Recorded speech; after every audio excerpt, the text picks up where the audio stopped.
The financial landscape seems incredibly messy. The news is screaming about sticky inflation, ongoing geopolitical tensions in the Middle East, and the end of the AI bubble. They are telling retail investors that the tech rally is exhausted and that buying US technology stocks now is reckless. But if you ignore the noise and look at the actual financial statements, a completely different reality emerges. Over the last few months, the broader market has been extremely volatile. A lot of retail investors hit the panic button and sold their best assets. But while many retail investors were selling out of fear, long-term investors were quietly adding to one of the strongest businesses in the market. I am talking about Nvidia. Yes, the stock has rallied massively over the last 3 years, and yes, the valuation looks expensive if you only look at historical data. But on this channel, we do not trade based on emotions, and we do not guess what a stock will do next Tuesday. We look at the forward-looking math, we look at free cash flow, operating margins, and the structural potential the company has over the long run.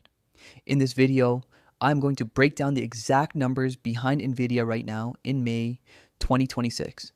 I will explain why the rollout of their new Blackwell architecture is completely changing the financial projections, why their margins remain extraordinary even at this scale, and exactly why I'm still dollar cost averaging into this stock for my long-term portfolio. Welcome back to Rebuild Finance, where I document my real journey to building a $1 million portfolio. Before we begin, remember that I'm not a financial advisor. This is simply an analysis of a stock I own, so always do your own research. And as I mentioned in my previous videos, the core foundation of my portfolio is built on ETFs. Individual stocks only make sense once your foundation is secure and only if you are willing to put in the time and energy to analyze the businesses. If you want to learn how to compound your wealth over time without the media hype, make sure to subscribe. Let's step away from the headlines and look at the numbers. To understand why Nvidia is still a buy, you have to understand what they actually sell and who their customers are. Retail investors often think Nvidia is just a company that makes GeForce graphics cards for gamers or individual programmers. While that is how they started, it is a tiny fraction of their business today. Nvidia's real customers are the hyperscalers, the massive cloud providers like Microsoft Azure, Amazon Web Services, Google Cloud, and Meta. And they are not just selling them standalone chips. They are selling them the entire engine of the AI revolution. When a hyperscaler wants to build a supercomputer to train a massive AI model, they need data center GPU, specifically Nvidia's elite chips like the H100 or the new Blackwell series. These chips are designed for extreme parallel processing, which is the exact mathematical foundation of artificial intelligence. But hardware is easily copied. Nvidia's true monopoly lies in its software layer, specifically a programming platform called CUDA. CUDA is the global standard software that allows developers to actually control and extract power from these GPU. Because every major AI developer in the world has spent the last decade learning to code on CUDA, Nvidia has locked the entire industry into its ecosystem.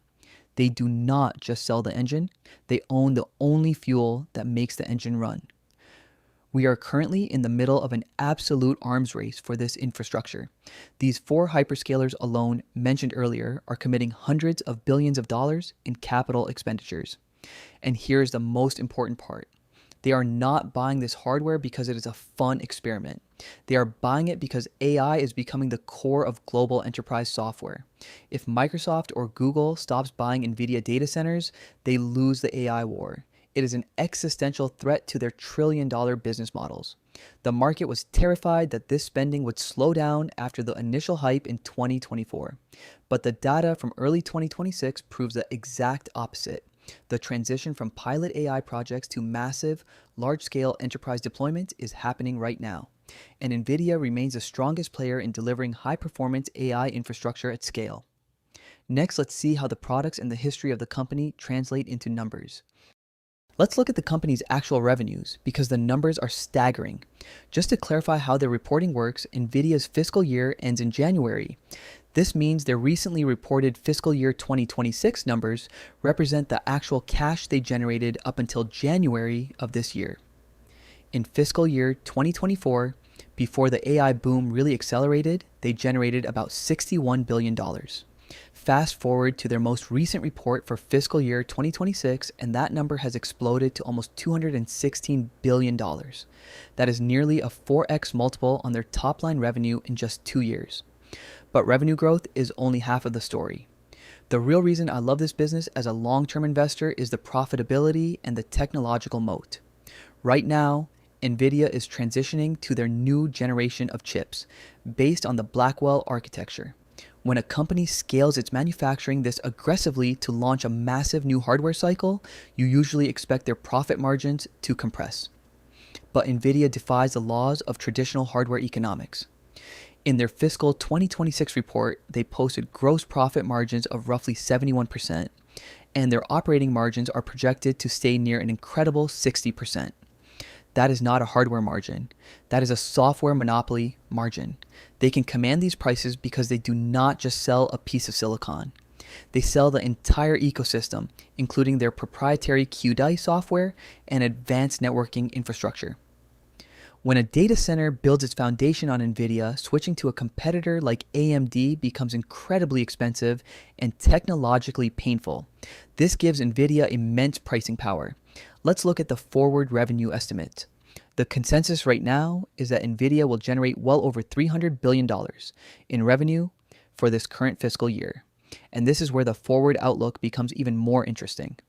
The CEO, Jensen Huang, recently revealed that they have visibility on up to $1 trillion in cumulative demand for their Blackwell and upcoming Rubin chips over the next couple of years. The demand is so high that their premium chips are completely sold out, and supply is their only constraint. And this leads us to the most important metric for any logical investor: cash flow. Net income is an accounting metric. It can be manipulated. Operating cash flow is the real cash a business generates from its day-to-day operations. It is the money that can be used to buy back stock, pay dividends, or invest heavily in research and development. Let's look at the cash flow statement of Nvidia from their recently closed fiscal year 2026. Nvidia generated over $102 billion in operating cash flow. Let that number sink in for a moment. Over $100 billion in real operating cash flow generated in a single 12-month period. That is a massive jump from the $28 billion they generated just 2 years prior. When you hear financial commentators screaming that Nvidia is in a bubble, they are usually comparing it to the dot-com crash of the year 2000. But back then, companies had massive valuations with barely any cash flow to support them. Nvidia is trading at a premium. Absolutely. But it is a premium backed by one of the strongest cash-generating businesses in the semiconductor industry today. When a company prints this much cash, they can aggressively buy back their own shares, which reduces the supply of stock on the market and pushes your share price higher, even if the valuation multiple stays flat. Now, to be clear, none of this means Nvidia is risk-free. The valuation is still demanding, the company depends heavily on continued hyperscale spending, and competition from AMD, custom chips, and export restrictions could become more meaningful over time. So the question is not whether risks exist. The question is whether those risks are large enough to break the long-term thesis. Now let's talk about valuation, because this is where most investors get uncomfortable. On a trailing basis, Nvidia still looks expensive. The stock is trading at roughly 42 times earnings, which is obviously not cheap by any traditional standard. But the more important number for a company growing this fast is the forward PE. And right now, that number is closer to 25. That is a massive difference. It tells you that the market expects earnings to grow much faster over the next 12 months, which helps explain why the stock can look expensive on past earnings and much more reasonable on future earnings. So no, Nvidia is not a cheap stock. But if the company continues to scale revenue, protect margins, and convert that growth into cash flow, the valuation starts to look far less extreme than many people assume. That is the difference between an expensive stock and an overvalued stock. They are not always the same thing. So, if the numbers are this good, why has the stock been so volatile recently? Why did we see such violent drops in April? Because the market algorithm is terrified of macroeconomic noise. Over the last month, the narrative was entirely focused on the escalation between the United States and Iran and the resulting spike in crude oil prices. Wall Street assumed that high oil prices would cause inflation to return, which would force the Federal Reserve to keep interest rates high. and high interest rates are historically bad for technology valuations. But as long term investors, we have to separate temporary geopolitical fear from structural business performance. Does a conflict in the Middle East stop Microsoft from buying AI servers? No. Does a temporary spike in oil prices destroy Nvidia's competitive moat against AMD? Absolutely not. When the market sells off elite companies because of macroeconomic panic, it is not a disaster. For long term investors, that kind of sell off can create opportunity. It is an opportunity to acquire shares of a world class business at a discount. Morningstar recently gave Nvidia a fair value estimate of $240 per share, suggesting the stock is still moderately undervalued compared to its massive future cash flows. I am not trying to time the exact bottom of every dip, but I am certainly not selling my shares just because the news is scary.